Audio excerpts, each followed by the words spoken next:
एक उम्मीद सुनहरे ख्वाबों की जो आपने देख रखे हैं अपने बच्चों के लिए, सुनहरे कल की सूरत में। उस सुनहरे कल के लिए हम संवारते हैं आपके बच्चों का मुस्तकबिल। यूनिक ग्रुप ऑफ इंस्टीट्यूशन गुज़िश्ता 33 वर्षों से दिखा रहा है रास्तों को मंजिल, उम्मीद को रोशनी, इल्म से अमल की रवायत, बच्चों के रोशन मुस्तकबिल का जामिन।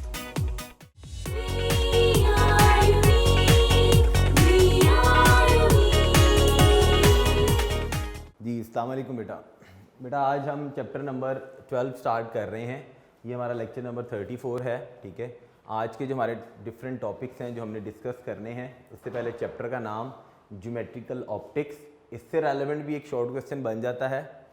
टॉपिक्स हमने आज डिस्कस करने हैं ऑप्टिक्स, ज्योमेट्रिकल ऑप्टिक्स क्या होता है, रिफ्लेक्शन ऑफ लाइट, ये एक लॉन्ग क्वेश्चन पेपर में आ जाता होता है। Reflection of light, this is long question. Laws of reflection अलहदा से शॉर्ट क्वेश्चन बन जाता है, टाइप्स ऑफ रिफ्लेक्शन अलहदा से शॉर्ट बन जाता है। इन तीनों को मिलाकर एक पूरा हमारा लॉन्ग क्वेश्चन कंप्लीट हो जाता है। देन स्फेरिकल मिरर्स क्या होते हैं, शॉर्ट क्वेश्चन अलहदा से पेपर में आ जाता होता है।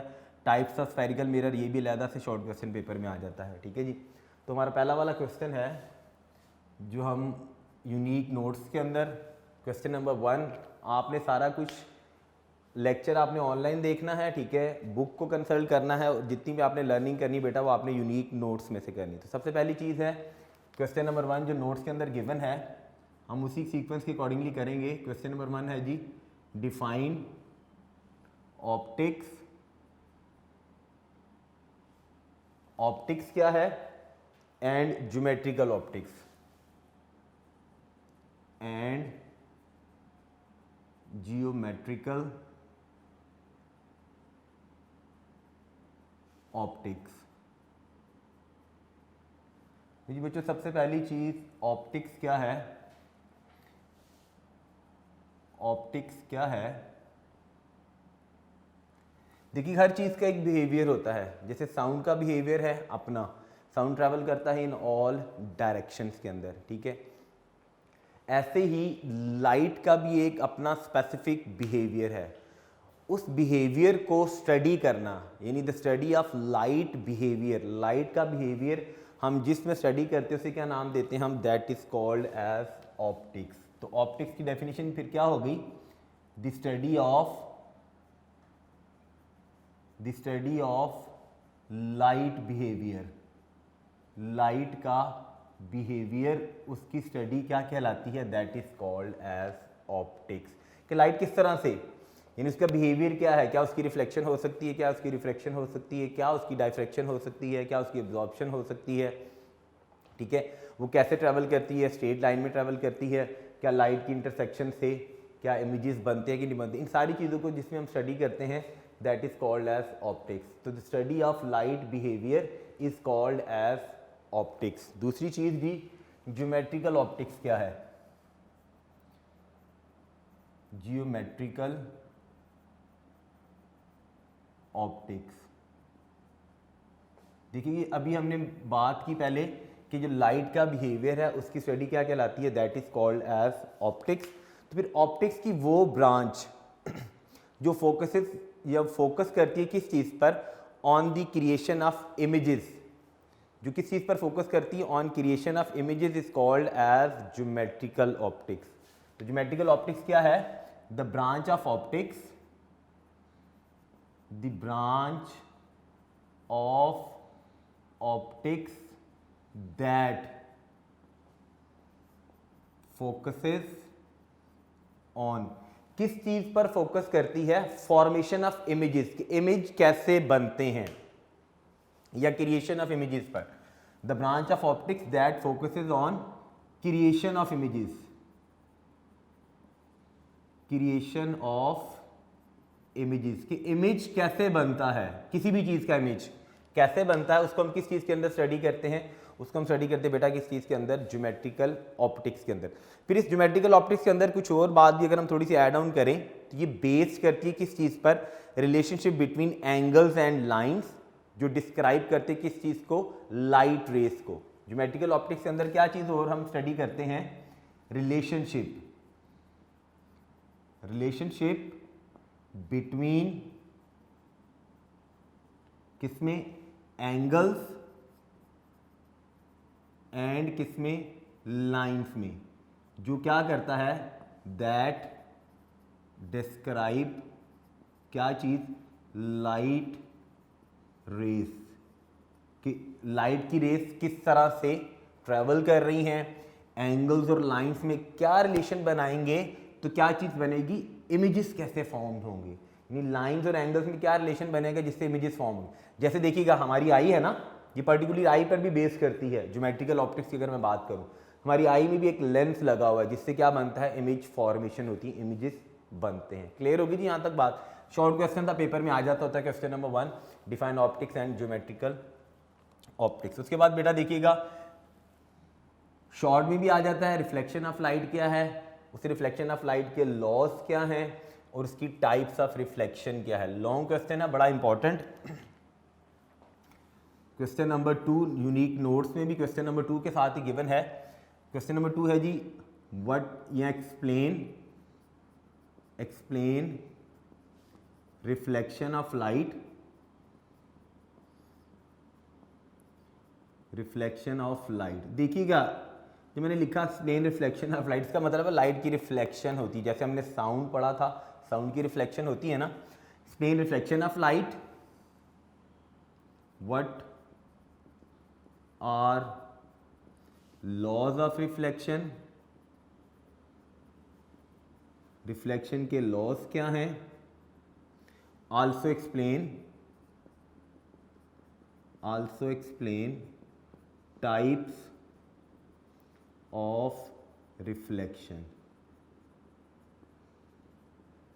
3 चीज़ें हम इसमें स्टडी कर रहे हैं। सबसे पहली चीज़ आ जाएगी रिफ्लेक्शन ऑफ लाइट क्या है, लाइट की रिफ्लेक्शन कैसे होती है। ये डेफिनेशन लिख रहा हूँ इसकी कि रिफ्लेक्शन ऑफ लाइट क्या है।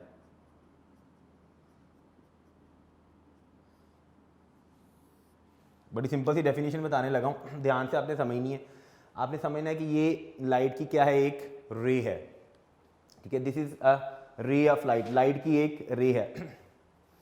ये लाइट आ रही है ऐसे, ये एक मीडियम है सामने उसके, ठीक है। ये मीडियम प्लेन भी हो सकता है, ये मीडियम रफ भी हो सकता है, यानी ये मीडियम स्मूथ भी हो सकता है, ये मीडियम रफ भी हो सकता है, ये मीडियम रेगुलर भी हो सकता है, ये मीडियम इररेगुलर भी हो सकता है, ठीक है। रेगुलर होगा तो स्मूथ होगा, प्लेन होगा, रफ होगा, ठीक है। ये इररेगुलर होगा तो फिर क्या होगा, रफ होगा, ठीक है जी। अब आपने ध्यान से समझना है, ये लाइट आ रही है, यानी व्हेन लाइट ट्रैवलिंग इन, ये एक मीडियम है, ये एक दूसरा मीडियम है। देखिएगा बेटा, ये लाइट आ रही है when light travelling in one medium, when light travelling in one medium, इतनी सारी पहले लिख लेते हैं जी। व्हेन लाइट ट्रैवलिंग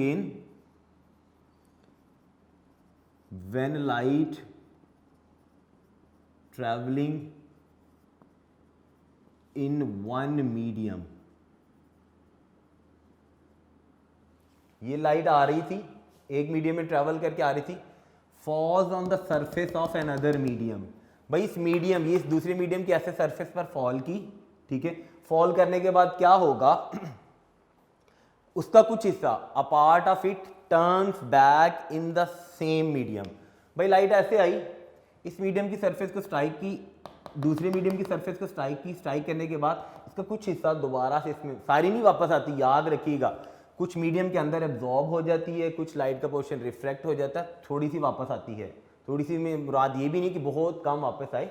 अगर आप कभी रिफ्लेक्शन देखें, सन रेज आ रही, उसके सामने आप मिरर रखें तो जो रेज आ रही होती है वैसी वो रिफ्लेक्ट होकर उसी मीडियम में वापस चले जाती हैं। When light traveling in one medium falls on the surface of another medium, मैंने इस मीडियम की सरफेस पर फॉल किया, when light traveling in one medium falls on the surface of another medium, भाई किसी और मीडियम की सरफेस पर फॉल की तो क्या होगा, a part of it turns back इन किसमें, सेम मीडियम, उसी मीडियम में वापस चला जाए तो हम उसे क्या कहते हैं, वो क्या हुई, that is reflection of light. Light की क्या हो गई, रिफ्लेक्शन होगी। फिर समझ लीजिए, light travelling in one medium, ये एक मीडियम था एयर का, एक दूसरा मीडियम है प्लेन सरफेस का। लाइट ऐसे इस मीडियम में ट्रैवल करके आ रही है, इस मीडियम की सरफेस पर फॉल की, फॉल करने के बाद इसी मीडियम में रिटर्न बैक हो जाए, तो वी सेड दैट कि क्या होगी, लाइट की रिफ्लेक्शन हो गई। क्लियर हो गया जी।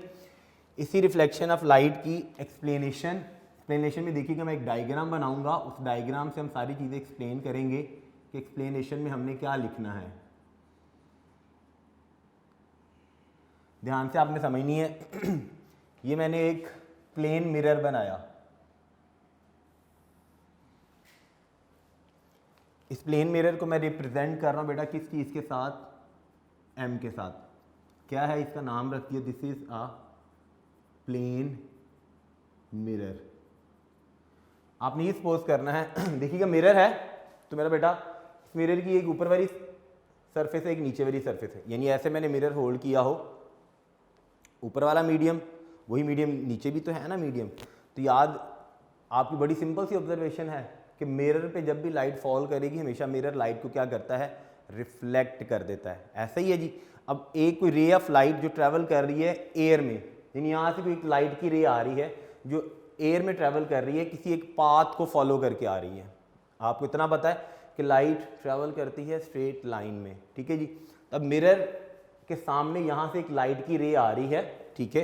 ये मैंने एक लाइट की रे बनाई जो एक पाथ को क्या कर रही है, फॉलो कर रही है। ये लाइट की रे आई, ये मिरर को यहाँ पे आके इसने स्ट्राइक किया, ठीक है जी। स्ट्राइक करने के बाद हमने क्या पढ़ा, well light travelling in one medium. ये लाइट आ रही थी, लाइट की रे आ रही थी, इसको मैंने नाम दिया जो किस पाथ को फॉलो कर रही है, ए, और यहाँ पे मैंने एक पॉइंट बनाया ओ।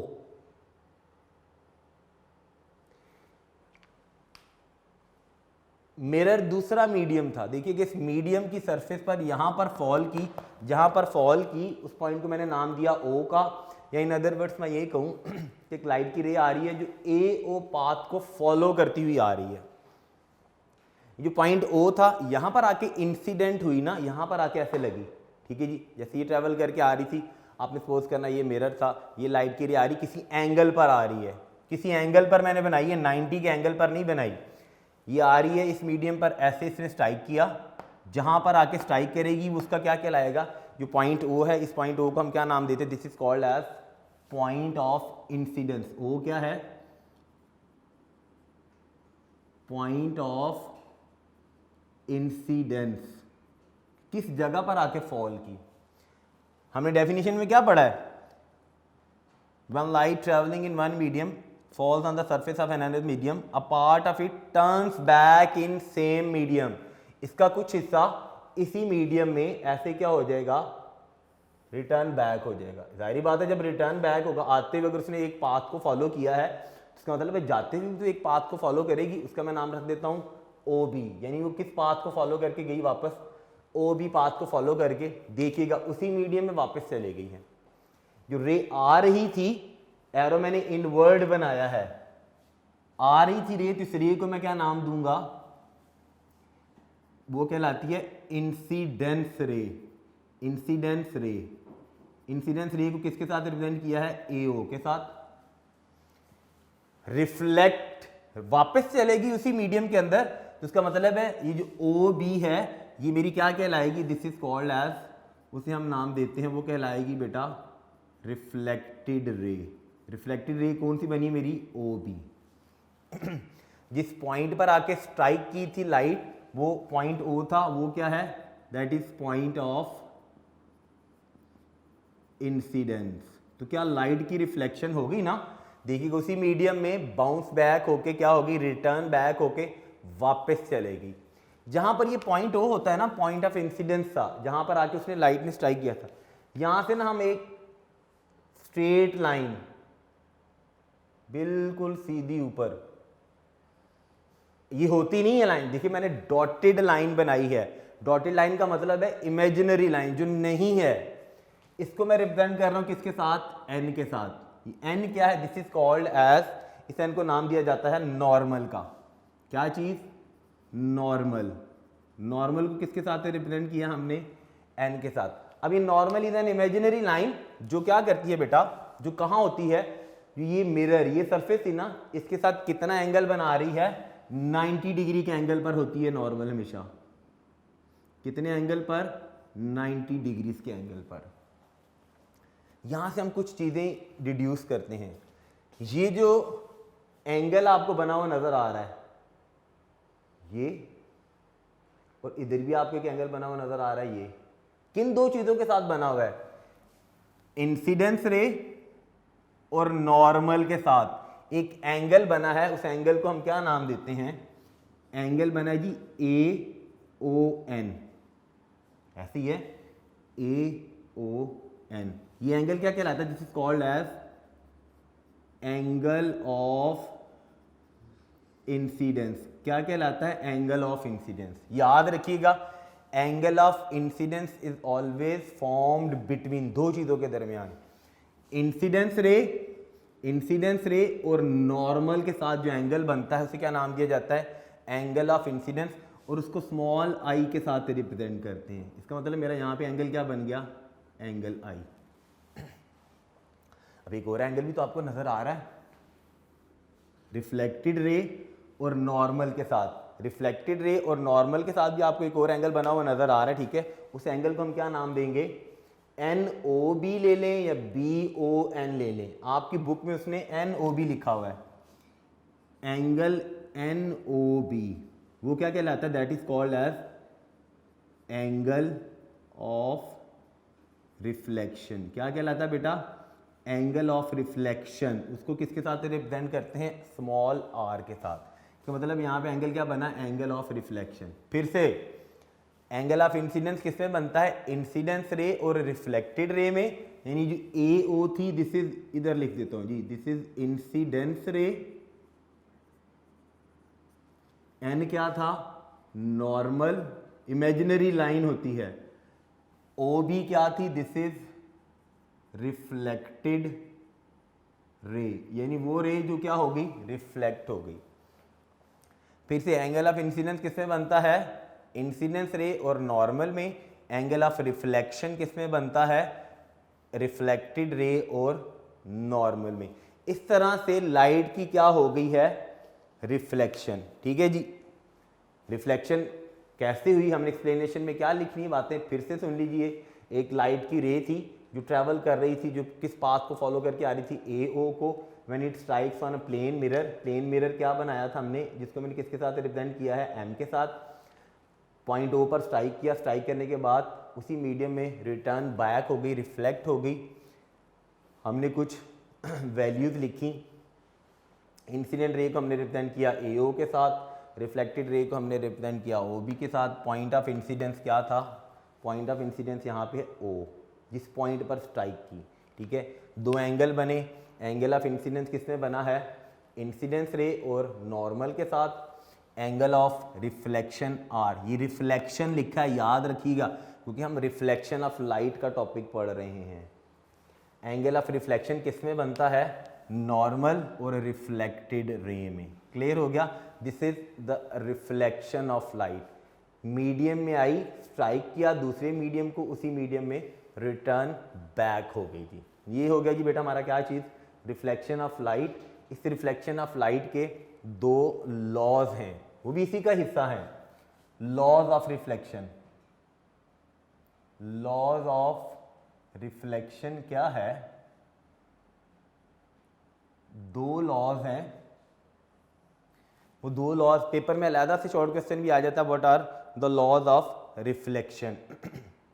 देखिएगा, लॉज ऑफ रिफ्लेक्शन दो, इन्हीं तीनों चीजों से, ये जो मैंने तीन चीजें लिखी ना, इन्हीं तीनों चीजों से मिलाकर ना मैंने ये और ये, ठीक है, चार चीजें बनती हैं। इन्हीं को मिला के मैं दो लॉज बता रहा हूं कि लाइट की जब भी रिफ्लेक्शन होगी वो इन दो लॉज को ओबे करेगी। लॉ, पहला वाला लॉ क्या कहता है, पहली तो बात याद रखनी है, कितने लॉज हैं, दो, टू लॉज। पेपर में एमसीक्यूज में भी पूछ सकता है आपसे, लॉज ऑफ रिफ्लेक्शन कितने हैं, टू। नंबर वन लॉ क्या है, नंबर वन लॉ ये बताता है, तीन, मैंने कहा था इन तीन चीजों से, इंसिडेंट रे, रिफ्लेक्टेड रे और नॉर्मल और पॉइंट ऑफ इंसिडेंस, चार चीजें मिलाकर क्या चीज, लॉ, फर्स्ट लॉ की स्टेटमेंट क्या बताती है, इंसिडेंस रे बेशक नाम लिखना लिख लें, लेकिन जब आप नाम लिखेंगे तो फिर आपको लॉज ऑफ रिफ्लेक्शन में ये डायग्राम भी बनानी पड़ेगी। ये डायग्राम हमारी एक्सप्लेनेशन के साथ अलग से पेपर में शॉर्ट क्वेश्चन आ जाए what is laws of reflection, तो फिर अगर आप डायग्राम बना के बताएंगे उसको तो बहुत अच्छी बात होगी। ठीक है जी। इंसिडेंस रे, दूसरी कौन सी रे थी, रिफ्लेक्टेड रे, एंड तीसरी ये जो नॉर्मल होता है ये भी एक रे होती है लेकिन नजर नहीं आती। हर सरफेस के साथ 90 डिग्री के एंगल पर एक लाइन होती है, इमेजिनरी लाइन, वो नॉर्मल होती है। इंसिडेंस रे, रिफ्लेक्टेड रे एंड क्या चीज, नॉर्मल। कहां पर है ये तीनों, ध्यान से मेरा बेटा देखिएगा। पॉइंट ऑफ इंसिडेंस पर है ना तीनों, इसी जगह पर है ना तीनों। तो क्या चीज, इंसिडेंस रे, रिफ्लेक्टेड रे एंड नॉर्मल, कहां पर, एट पॉइंट ऑफ इंसिडेंस।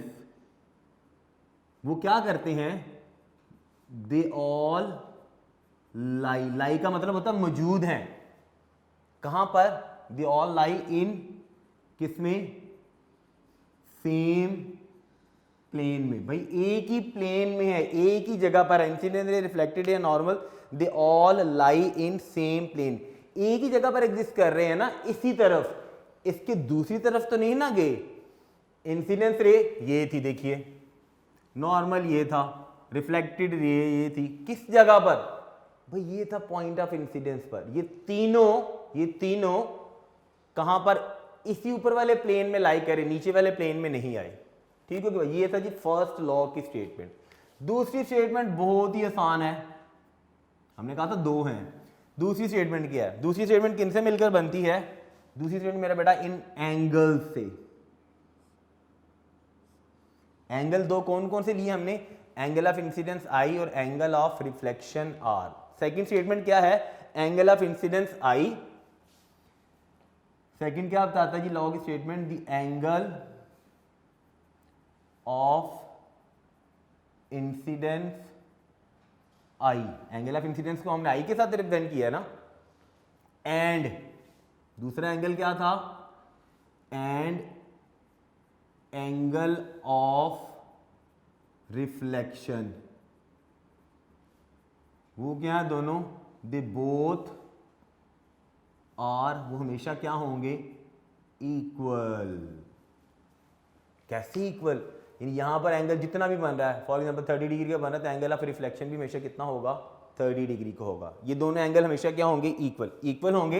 इसका मतलब है यहां एक छोटी सी बात ऐसे लिख सकता हूं, मैंने एंगल ऑफ इंसिडेंस को आई के साथ रिप्रेजेंट किया था, इसका मतलब क्या हुआ, दैट इज एंगल आई जो होगा वो इक्वल होगा किसके, एंगल आर के। अगर हम अपनी डायग्राम के अकॉर्डिंगली देखें, डायग्राम के अकॉर्डिंगली हमारा क्या चीज, angle A O B, A O N, angle A O N मेरा बेटा इक्वल होगा किसके, एंगल, मैंने क्या नाम लिखा था दूसरा वाला, एन ओ बी। डायग्राम बनाएंगे तो डायग्राम बना के आपने इसको बता देना है जी। क्लियर हो गया जी। ये था जी laws of reflection. Whenever light is reflected, ये इन दोनों लॉज को लाजमी ओबे करेगी।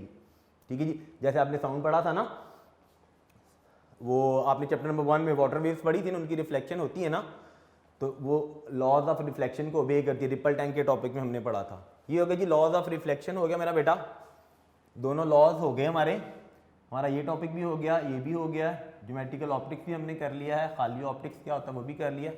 टाइप्स ऑफ रिफ्लेक्शन बड़ा इंपॉर्टेंट शॉर्ट क्वेश्चन है, अक्सर पेपर में आ जाता है। टाइप्स ऑफ रिफ्लेक्शन क्या है, अब टाइप्स हैं क्यों, किस बेस पर टाइप्स ऑफ रिफ्लेक्शन बनी है। टाइप्स ऑफ रिफ्लेक्शन, लेकिन मेरा बेटा टाइप्स ऑफ रिफ्लेक्शन की वजह क्या थी, देखिएगा जो नेचर ऑफ सरफेस होती है ना, नेचर ऑफ सरफेस या नेचर ऑफ रिफ्लेक्शन डिपेंड्स करती है किस चीज पर, किसी भी सरफेस की स्मूथनेस पर। बट कितनी होनी है वो सरफेस, कैसी है, कितनी स्मूथ है और कितनी रफ है। तो नेचर ऑफ रिफ्लेक्शन किस चीज पर डिपेंड करती है, depends upon smoothness of surface, कि सरफेस कितनी स्मूथ है, इसी बेस पर दो तरह की रिफ्लेक्शन होती है। यानी टाइप्स ऑफ रिफ्लेक्शन में एक छोटी सी बात लिख लीजिएगा कि nature of reflection depends upon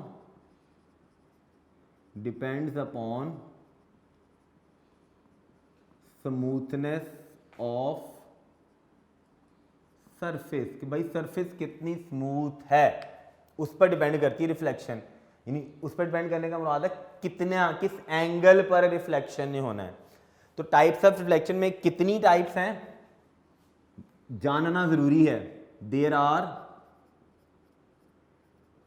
कितनी है जी, दो, there are two types of reflection. तो जी दो टाइप्स, पेपर में अलहदा से शॉर्ट क्वेश्चन आज देखिए, पूरा क्वेश्चन देखिएगा, मैंने क्वेश्चन 2 यहाँ से स्टार्ट किया, चलते चलाते अभी एक ही क्वेश्चन चल रहा है, लॉन्ग पूरा ऐसे बनेगा, अलहदा से शॉर्ट इतना हिस्सा भी आ सकता है, अलहदा से आपसे सिंपल क्या सकता है, what is reflection, explain reflection of light. उसमें आपकी मर्जी, आप लॉज ऑफ रिफ्लेक्शन लिखना चाहें, आपकी मर्जी आप टाइप्स ऑफ रिफ्लेक्शन लिखना चाहें। अगर आपको बाउंड कर दे पूरा क्वेश्चन ऐसे लिख के तो फिर आपने सारा ही लिखना है। कितनी टाइप्स हैं, दो। लॉज कितने थे, दो टाइप्स कौन कौन सी हैं, पहले लिखे जी उनके नाम। एक कहलाती है जी रेगुलर रिफ्लेक्शन और दूसरी वाली कहलाती है जी, दूसरी वाली को हम नाम देते हैं बेटा किस चीज़ का, second one is called as, वो कहलाती है जी इर। जाहिर बात है एक रेगुलर होगी, इंग्लिश पढ़ते हैं तो दूसरी वाली क्या चीज़ होगी, दैट इज इर्रेगुलर रिफ्लेक्शन। लो जी, सबसे पहली चीज रेगुलर रिफ्लेक्शन, याद रखिएगा regular reflection is always from plane and smooth surfaces. जितनी भी सरफेस प्लेन होती हैं, जितनी भी सरफेसेस स्मूथ होती हैं, हमेशा रेगुलर रिफ्लेक्शन उन सरफेस से होती है। ठीक है जी, स्मूथ सरफेस होगी, पॉलिश्ड सरफेस होगी, सिल्वर्ड सरफेस होगी, सिल्वर कलर की कोटिंग जिस पर होती है that is a polish surface होती है। लेकिन उसके लिए सरफेस का स्मूथ, ये देखिएगा ये व्हाइट बोर्ड बड़ा स्मूथ है। ठीक है, तो जितनी भी रिफ्लेक्शन होगी फ्रॉम पॉलिश सरफेस से, सिल्वर सरफेस से, स्मूथ सरफेस से, रिजिड सरफेसेस से, ठीक है, वो सारी की सारी क्या होंगी, रेगुलर। और अहम सारी बात, रेगुलर रिफ्लेक्शन अहम सारी बात क्या है, डायग्राम से बताता हूँ आपको। ये मैंने एक बनाई है कोई भी smooth surface, this is a smooth surface, हम स्मूथ सरफेस बना लें, हम उसको प्लेन सरफेस लिखें। रेगुलर रिफ्लेक्शन में होता क्या है, ये लाइट की रे आई, मैं ये 3 डिफरेंट रेज बना रहा हूँ, ध्यान से देखना, शॉर्ट क्वेश्चन आज इसमें आपने डायग्राम बनानी है। बच्चे अक्सर पूछते हैं सर किस में डायग्राम बनानी है, मैं जिसमें डायग्राम बना रहा हूँ इसका मतलब उसमें आपने डायग्राम ड्रॉ करनी है। ये 3 मैंने लाइट की रेज बनाई, ठीक है जी, जो किसी एंगल पर आ रही हैं। रेगुलर रिफ्लेक्शन में क्या होगा, ये तीनों की तीनों जैसे 3 ऐसे आ रही थी ऐसे ही 3 वापस चले जाएंगी उसी तरह से एक ही डायरेक्शन के अंदर। एक ये गई, दूसरी वाली ये चली गई, और तीसरी वाली जो अहम बात बता रहा था क्या, रेगुलर रिफ्लेक्शन पहली बात किन सरफेसेस से होती है, जितनी भी स्मूथ सरफेसेस होती हैं। सेकेंडली रेगुलर रिफ्लेक्शन के अंदर लाइट की रेज आएंगी, आफ्टर रिफ्लेक्शन सेम डायरेक्शन में वापस चले जाएंगी। और अहम सारी बात, रेगुलर रिफ्लेक्शन में याद रखिएगा मेरा बेटा, हमेशा एंगल ऑफ इंसिडेंस आई जो होता है वो इक्वल होएगा, ये एंगल का सिंबल है ना, एंगल ऑफ रिफ्लेक्शन के। एंगल ऑफ इंसिडेंस आई, जहाँ किसी भी जगह पर आप नॉर्मल ड्रॉ करके देख लें, एंगल ऑफ इंसिडेंस आई जो होता है वो हमेशा इक्वल होगा किस चीज़ के, एंगल ऑफ रिफ्लेक्शन के।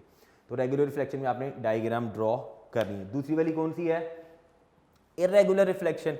इर्रेगुलर रिफ्लेक्शन में क्या होता है, इर्रेगुलर रिफ्लेक्शन किन सरफेसेस से होती है, जितनी भी सरफेसेस क्या होंगी, रफ। ये मैं एक रफ सरफेस बनाई, जाहिर बात है रफ सरफेस ऐसे होगी ना, सीधी तो नहीं होगी।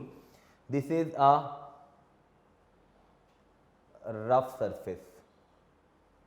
ले जी बेटा देखिएगा कि रफ सरफेस के साथ जब लाइट की रिफ्लेक्शन होनी है तो क्या होना है। पहली बात, तो बेचारी तीनों लाइट की रेस 3 के साथ हम बनाते, तीनों एक ही डायरेक्शन से आ रही होंगी ना, ये आ रही है, दूसरी वाली लाइट की रे आ रही है इधर स्ट्राइक की, तीसरी वाली लाइट के लिए आ रही है इधर स्ट्राइक की। तीनों एक ही जगह पर तो नहीं ना स्ट्राइक कर रही, जैसे ये स्ट्राइक कर रही थी तो उन सब का जहां पर उनका एरिया बन रहा था वो एक ही जगह, ये कुछ ऊपर जगह पर करिए, नीचे करिए, फिर ऊपर कर रही है, तीनों आएंगी तो एक ही डायरेक्शन के अंदर। सारी बात है, लाइट को ये तो नहीं ना पता आगे सरफेस कौन सी है, लेकिन जब आगे रफ सरफेस आ जाएगी तो क्या होगा, ये जो है पता नहीं शायद इस तरफ चली जाए। ये मैंने एक डायरेक्शन में बनाई है, एक डायरेक्शन का मतलब है आफ्टर रिफ्लेक्शन। ये वाली कौन सी रेज थी, ये फिर हम इनका नाम लिख लेते हैं ना, ये थी इंसिडेंस रे, इंसिडेंस रेज आने वाली। ये कौन सी थी, दीज आर रिफ्लेक्टेड रेज। हुई तो रिफ्लेक्शन ना, और सेम डायरेक्शन में जा रही हैं, याद रखना है किसमें, हमेशा ये सेम डायरेक्शन में जाती हैं आफ्टर रिफ्लेक्शन। ये सेम डायरेक्शन में नहीं जाती, ये मैंने इधर बनाई, ये शायद इस तरफ इधर चली जाए, ये शायद इस तरफ, तीनों की सेम डायरेक्शन ही ना बनाई। जब सेम डायरेक्शन नहीं बनती तो जो इर्रेगुलर रिफ्लेक्शन होती है, याद रखिए कि इर्रेगुलर रिफ्लेक्शन के अंदर हम नॉर्मल ड्रॉ नहीं कर सकते। नॉर्मल हमारा यहाँ पे 90 डिग्री का एंगल नहीं बन सकता। जब 90 डिग्री का एंगल नहीं बन रहा, नॉर्मल नहीं बन रहा, तो फिर इसका मतलब हमारा एंगल ऑफ इंसिडेंस और एंगल ऑफ रिफ्लेक्शन भी हम किसके अंदर, इर्रेगुलर रिफ्लेक्शन के अंदर मेजर नहीं कर सकते। तो जितने भी ऑब्जेक्ट्स जो क्या होते हैं, रफ होंगे, यानी those objects which are not smooth, ठीक है, तो उनके साथ जितनी भी रिफ्लेक्शन होगी that is always irregular reflection. Clear हो गया, ये हमारा एक लॉन्ग क्वेश्चन कंप्लीट हो गया बेटा। रिफ्लेक्शन ऑफ लाइट, उसकी एक्सप्लेनेशन, उसके लॉस, उसकी टाइप्स। अलहदा से शॉर्ट क्वेश्चन आ जाता है, बार बार बता रहा हूँ, अलहदा से शॉर्ट क्वेश्चन बन जाता है। अलहदा से short question reflection of light आ जाता है, उसमें उसकी डायग्राम बना दीजिएगा। एक्सप्लेनेशन आए तो अपनी वर्डिंग के अंदर लिख दीजिएगा किस तरह से लाइट की रे आ रही थी, कैसे ट्रैवल कर रही थी। ये छोटी सी एक्सप्लेनेशन मैंने लिखी थी, साथ ही के कोशिश की थी। आगे आ जाइएगा बच्चों, स्फेरिकल मिरर। हमारे 2 क्वेश्चन हो गए हैं यूनिक नोट्स के हवाले से, ठीक है। थर्ड क्वेश्चन है जी हमारा, स्फेरिकल मिरर्स क्या होते हैं, what are spherical mirrors, also describe types of spherical mirror. Question number 3 ये है कि टाइप्स ऑफ स्फेरिकल मिरर, ये भी मिलकर एक लॉन्ग क्वेश्चन बन जाता है। What are spherical mirrors, spherical mirrors क्या हैं। मैं कुछ डायग्राम्स बनाऊंगा, आपने ध्यान से देखनी कि उन डायग्राम्स के अंदर हम क्या क्या चीज़ें लिखेंगे, ठीक है। क्वेश्चन नंबर 3 हम कर रहे हैं, लॉन्ग क्वेश्चन है जी। क्वेश्चन नंबर 3 है बेटा यूनिक नोट्स का, what are spherical mirrors. Question 3, what are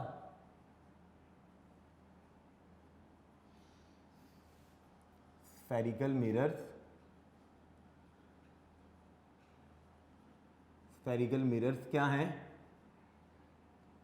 देखो मिरर तो हमने घर में मिरर है ना, ठीक है, क्या वो स्फेरिकल है कि क्या उसका कोई और नाम है। Also describe the types of spherical mirror. What are spherical mirror, also describe types of spherical mirror. हमने स्फेरिकल मिरर की टाइप, जैसे हमने रिफ्लेक्शन पढ़ा बेटा, हमने रिफ्लेक्शन की टाइप्स लिखी थी, ऐसे ही हमने स्फेरिकल मिरर की टाइप्स क्या हैं वो डिस्कस करनी। जैसे हमने पहले रिफ्लेक्शन ऑफ लाइट डिस्कस किया था, ऐसे ही हम पहले डिस्कस करेंगे कि स्फेरिकल मिरर्स क्या होते हैं। स्फेरिकल मिरर,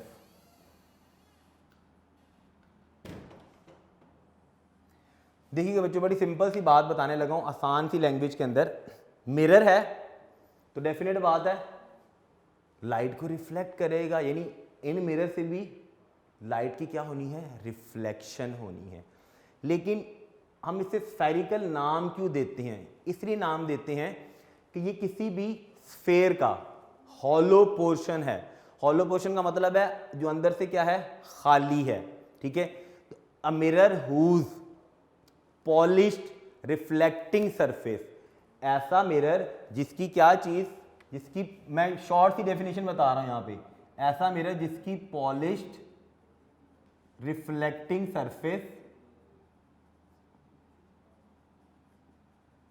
इज, वो क्या होगी,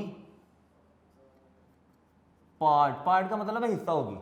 a mirror whose polish reflecting surface is part of क्या चीज, हॉलो। हॉलो का मतलब जो अंदर से खाली होता है, क्या चीज, हॉलोस्फेयर।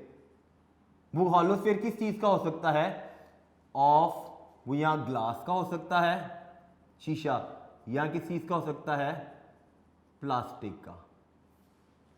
क्या मैंने लिखा, ऐसा मिरर जिसकी पॉलिश्ड, लेकिन वो पॉलिश रिफ्लेक्टिंग होनी चाहिए सरफेस, वो क्या होगी, एक हिस्सा होगी किस चीज का, एक हॉलोस्फेयर का। वो हॉलोस्फेयर ग्लास का भी हो सकता है, वो हॉलोस्फेयर किस चीज का हो सकता है, प्लास्टिक का भी हो सकता है, किसी भी चीज का हो सकता है, ठीक है जी। अब मैं एक स्फेयर बना रहा हूं, ध्यान से देखिएगा। स्फेयर का मतलब है जो ऐसी चीज गोल, गोलाई के अंदर, सारी बात है। स्फेयर जैसे बॉल है, ठीक है, टेनिस बॉल, वो अंदर से खाली होता है ना, हॉलो होता है ना, कि मैंने ऐसे एक स्फेयर बनाया, ठीक है। मैंने क्या लिखा है यहाँ पे, वो अंदर से एम्प्टी है, हॉलो है, खाली है, ठीक है। उसकी क्या, पॉलिश रिफ्लेक्टिंग सरफेस का पार्ट का मतलब मैंने एक हिस्सा बनाया। मैं इस सारे, ये पूरा एक स्फेयर था, इस पूरे स्फेयर में से ना बेटा मैं एक ना इतना सारा पोर्शन ले लेता हूं। इतना सारा पोर्शन मैंने लिया तो इसका मतलब है ये उसका क्या बन गया, ये एक उसका क्या बन गया, पार्ट, ठीक है। मैंने बाकी सारा इरेज कर दिया, मैंने सिर्फ इतना सारा पार्ट कंसीडर कर लिया, जितना सारा मैंने लेना था जी। देखिए कि मैंने डेफिनेशन के अकॉर्डिंगली ऐसे ही है, एक हॉलो स्फेयर का एक पार्ट है लेकिन पॉलिश्ड है और रिफ्लेक्टिंग है। रिफ्लेक्टिंग का मतलब है लाइट की रेस को वो क्या करता है, रिफ्लेक्ट करता है। अब अगर इसको मैं गौर से देखूं तो ऐसे कर्व्ड है ना, टेढ़ा है ना, थोड़ा सा सीधा तो नहीं है, सीधा ये है प्लेन, ये मैंने थोड़ा सा कर्व बनाया है। अगर कर्व बनाया है तो फिर स्फेरिकल मिरर के अंदर उसकी जो दो कर्व सरफेसेस हैं, दो कर्व सरफेसेस कैसे बन रही हैं, देखिए कि अंदर वाली कर्व सरफेस है और एक बाहर वाली भी तो कर्व सरफेस है ना, इन दोनों कर्व सरफेसेस में से एक, यहां पे एक कंडीशन है, एक in spherical mirror one of the two curve surfaces, वो जो कर्व सरफेसेस होती है ना,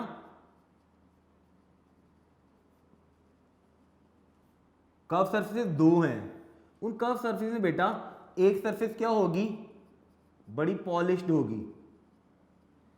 पॉलिश का मतलब है कैसे पॉलिश होगी, या वो पॉलिश होगी किस चीज की, सिल्वर की कोटिंग की जाती है उसके ऊपर, ठीक है।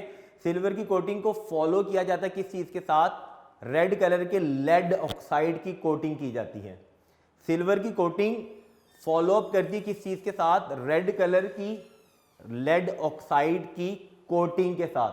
जब ऐसे लेड ऑक्साइड की कोटिंग की जाती है तो जो मैंने कहा था पॉलिश है, तो पॉलिश में एक सरफेस उसकी सिल्वर की कोटिंग होती है, सिल्वर कोटेड होता है, और दूसरी वाली किस चीज की, दूसरा वाला जिसका हिस्सा होता है वो रेड कलर का क्या चीज, लेड ऑक्साइड कोटेड होता है। अब जो सिल्वर वाला होगा ये ऑटोमेटिकली क्या बन जाएगा, दिस इज रिफ्लेक्टिंग। अगर आप अपने घर में मिरर को देखें तो जो सामने जहां पे आपको अपना फेस नजर आ रहा तो वो सिल्वर कलर का होता है।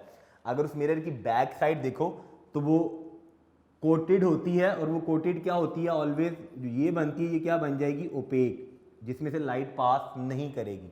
जो रिफ्लेक्टिंग होती है, रिफ्लेक्टिंग सरफेस, ये हमेशा सरफेस क्या होगी, जाहिर बात है मिरर की ये सरफेस स्मूथ होती है ना बिल्कुल, और जो ओपेक होती है ये वाली कौन सी बन जाती है, ये रफ होती है ना।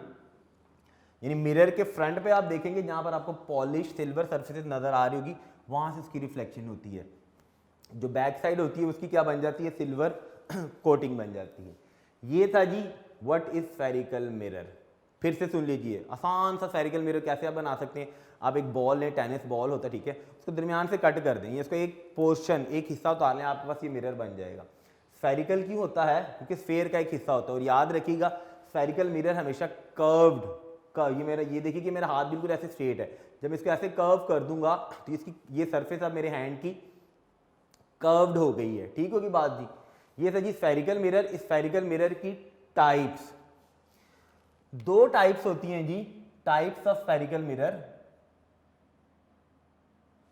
टाइप्स ऑफ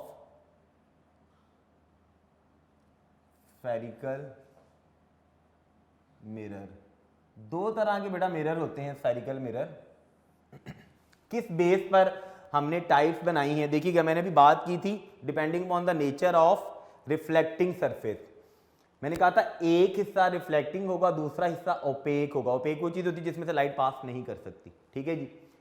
अब डिपेंडिंग अपॉन किस चीज पर? नेचर ऑफ रिफ्लेक्टिंग सरफेस, यानी नेचर ऑफ रिफ्लेक्टिंग सरफेस की बेस पर नेचर ऑफ रिफ्लेक्टिंग सरफेस, इस बेस पर स्फेरिकल मिरर की कितनी टाइप्स हैं? There are 2 types of spherical mirror. There are 2 types of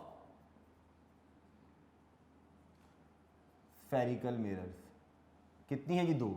एक टाइप क्या कहलाती है? दैट इज कॉल्ड एज, उसे हम नाम देते हैं कॉनकेव। ध्यान से सुनिए अब बातें। वो क्या कहलाता है? Concave mirror. और दूसरी वाली टाइप मेरा बेटा उसकी क्या कहलाती है? दैट इज कॉल्ड एज, दूसरी वाली कहलाती है कॉन्वेक्स, कॉन्वेक्स मिरर। घर में जो आप मिरर यूज करते हैं, ठीक है, वो ना तो कॉनकेव होता है और ना ही वो कॉन्वेक्स होता है, ठीक है। वो सिंपल कौन सा मिरर होता है जो घर में हम यूज करते हैं? That is a plane mirror. कौन सा मिरर होता है? प्लेन। प्लेन क्या है? जैसे ये व्हाइट बोर्ड नजर आ रहा है, this is a plane surface. उस मिरर के सामने आप जितनी दूर खड़े होंगे मिरर के अंदर, आप उतनी ही दूर नजर आएंगे। इनमें ये बातें नहीं होती। प्लेन मिरर में जितनी दूर ऑब्जेक्ट है, यानी मैं खड़ा हूं अगर मिरर के सामने, आई एम एन ऑब्जेक्ट, तो मिरर के अंदर उतने ही डिस्टेंस पर नजर आऊंगा जितने डिस्टेंस पर मैं मिरर में, मिरर के सामने खड़ा था। लेकिन इनके केसेस के अंदर ये सारी बातें चेंज हो जाती हैं। किनके केसेस के अंदर? इनमें कनकेव मिरर के अंदर और कन्वेक्स मिरर के अंदर ऐसी बातें नहीं होती। पहली तो बात है कि कनकेव मिरर और कन्वेक्स मिरर होते किस तरह के हैं। चूंकि ये इसकी टाइप्स हैं तो शक्लें इनकी ऐसी ही होंगी। डिफरेंस कहां पर आएगा कॉनकेव और कन्वेक्स मिरर के अंदर? सिर्फ इतना सारा। देखिए, मैं 2 मिरर बनाने लगा हूं। ये अगर मैंने ये स्फेयर बनाया था, अब मेरी बात ध्यान से सुनिएगा, ये मैं जब स्फेयर बनाऊंगा तो स्फेयर ऐसे सर्कुलर बनेगा ना, उस सर्कल का कोई सेंटर भी तो होगा ना। लेकिन ये हमने एक स्फेयर बनाया ऑलमोस्ट सर्कुलर, इसको भी मैं ऐसे ही वही स्फेयर बना देता हूं मैं गोल। जब मैं ये स्फेयर बना रहा था तो मेरा बेटा इस स्फेयर का एक सेंटर तो था ना, सर्कल बनाऊंगा तो उसका सेंटर तो कोई होगा ना, क्योंकि स्फेयर सर्कुलर फॉर्म के अंदर था ना, इसका ये सेंटर तो होगा ना। और मैंने कहा था स्फेरिकल मिरर उस स्फेयर का एक हिस्सा होता है। मैं एक हिस्सा ले लेता हूँ जी, यहाँ से हिस्सा ले लेता हूँ, इतना सारा पोर्शन ले लेता हूँ, इधर से भी मैं इतना सारा पोर्शन कंसीडर कर लेता हूँ जी। मैं दोनों सेम बनाए हैं। अब देखिएगा डिफरेंस मैं कहां पर लेके आऊंगा। ये जी मैं इसको इरेज कर दिया, इतना सारा पोर्शन भी मैंने इरेज कर दिया। अब डिफरेंस कहां पर आ रहा है? ध्यान से देखना है आपने मेरा बेटा। ये था कॉनकेव, वो था कन्वेक्स। मैं आसान सी पहले घर में यूज होने वाले कॉनकेव और कन्वेक्स मिरर है नहीं, शक्ल बता देता हूँ। घर में स्पून यूज करते हैं ना आप, ठीक है, वो जो स्पून होता है उसकी एक सरफेस ऐसे स्पून होता है ना, इधर से भी रिफ्लेक्टिंग होती है और बाहर वाली सरफेस भी रिफ्लेक्टिंग होती है ना। अंदर वाली सरफेस स्पून की जो होती है, जो inner surface curve surface reflecting होती है, वो एक्ट करती है एज अ कॉनकेव मिरर के तौर पर। जो बाहर वाली आउटर कर्व सरफेस होती है वो एक्ट करती है किसके तौर पर? कन्वेक्स मिरर के तौर पर। लेक्चर के बाद एक्सपेरिमेंट करके घर में देखिएगा, स्पून को उठाइएगा, अंदर वाली कर्व सरफेस और बाहर वाली कर्व सरफेस है जी, ठीक है जी। अब कनकेव मिरर कौन सा मिरर होता है? ये मैंने दोनों कर्व बनाए थे, जिसमें मैं ये लाइंस ड्रॉ कर रहा हूँ ना, इस लाइन का मतलब है ये सरफेस क्या? बाहर वाला हिस्सा, दिस इज रफ, यानी बाहर वाली क्या है? रफ है। ये इनर है ना, इनर क्या है? रिफ्लेक्टिंग। इसमें मैंने क्या किया? इसमें मैंने इनर मेरा बेटा रफ कर दी, इनर सरफेस क्या है? रफ है, और बाहर वाली सरफेस मेरी क्या है? That is reflecting. बाहर वाली सरफेस से क्या हो रही है? लाइट की रिफ्लेक्शन हो रही है। अब डेफिनेशन क्या है? कॉनकेव मिरर क्या है? अ मिरर हुज इनर, अंदर वाली कर्व सरफेस इज रिफ्लेक्टिंग, यानी क्या, कौन सा मिरर, जिसकी whose inner curved surface is reflecting. इसको एक और नाम भी दिया जाता है, concave mirror is also called as, याद रखने हैं नाम, कन्वर्जिंग मिरर। क्या नाम दिया जाता है, कन्वर्जिंग। उसका नाम अभी बताते हैं, उसको जब डिस्कस करते हैं। ऐसा मिरर जिसकी अंदर वाली कर्व सरफेस रिफ्लेक्टिंग होती, that is called as a concave mirror. सारी बात है, मिरर है तो मिरर से इमेजेस तो बनेंगे ना, तो इस मिरर से जो इमेजेस बनते हैं, यानी मिरर से फॉर्मेशन ऑफ इमेज बनेगी whenever an object is place in front of the mirror. क्या मैंने कहा, जब ऑब्जेक्ट मिरर के सामने प्लेस होगा तो उससे इमेज बनेगा, ठीक है। वो जो इमेज बनेगा, यानी इमेज फॉर्मेशन जो है, इमेज फॉर्मेशन इस मिरर से वो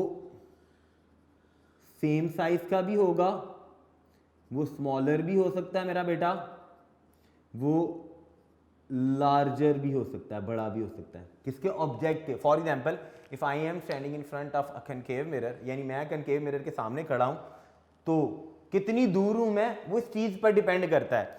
ये जो सेम साइज, स्मॉलर, लार्जर, ये किस चीज पर डिपेंड कर रहा है, डिस्टेंस ऑफ